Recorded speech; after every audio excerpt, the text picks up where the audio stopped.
The Galactic Council thought humanity was weak, until the day Earth revealed its true power, and the galaxy learned why you never corner a species that survives on a death world. The Galactic Council Hall had never been so tense. Hundreds of alien species filled the colossal chamber, whispering in cautious tones. Floating translators hummed overhead as a voice boomed. Next on the docket, the disciplinary hearing against the Terran delegation. Every gaze turned toward the humans.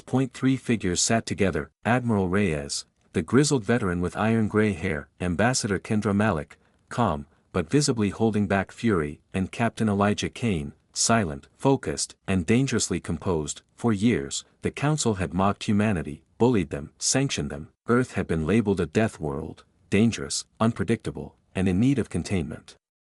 Trade deals were rigged. Diplomatic appeals dismissed. And when human colonies were attacked by Zaran syndicate pirates, the Council offered nothing but strongly worded statements. But last month, everything changed. A human relief convoy bringing food to starving refugees on Ares 4 was ambushed, not by pirates, but by warships of the supposedly neutral Krell Dominion. Thousands died, children included, and instead of justice, the Council demanded human restraint. That restraint snapped. Admiral Reyes stood, his voice steady but carrying enough weight to silence the chamber. You've mistaken our patience for weakness. That ends today. Unease rippled through the delegates. The Krell ambassador hissed, humans are a minor power. You have no leverage here. Captain Kaine leaned forward. That's what you think.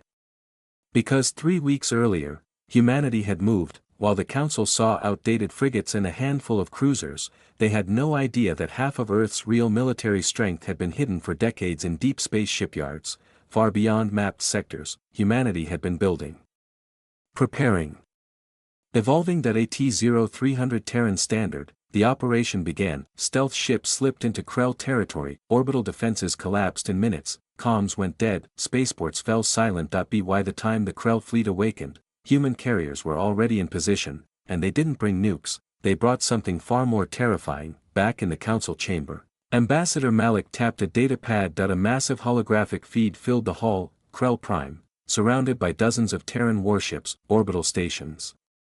Dead, war fleets, drifting helplessly, crews alive, but completely powerless. This, Malik said coldly, is a live transmission.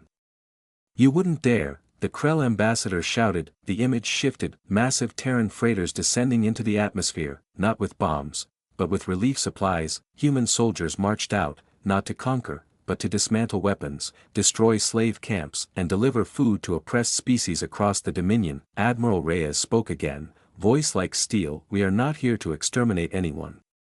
But we will tear apart any regime that harms innocents and hides behind your corrupt council.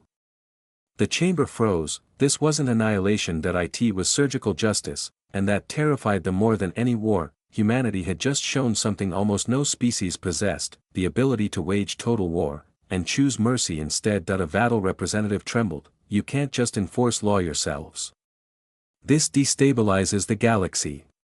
Captain Kaine locked eyes with him. The galaxy was already unstable. We simply stopped pretending. Reports streamed in from across Krell space: freed refugees, liberated miners, extorted traders now pledging loyalty to Earth. The Council erupted in chaos, shouting, chittering, bellowing. The Chancellor struggled for control, but Reyes wasn't finished. He activated a wrist command. Across the galaxy, every screen lit up. Human fleets appeared in systems infamous for piracy and oppression, imposing order within hours. No endless debates. No committees. Just decisive precision. The Chancellor stammered, if humanity continues this path, you'll face sanctions from every member species. Ambassador Malik cut her off with a razor-sharp smile. Then those species can explain to their people why they're defending slavers, warlords, and murderers. Silence fell, because deep down, in the heart of nearly every representative, a dangerous thought was forming: maybe, the humans aren't wrong.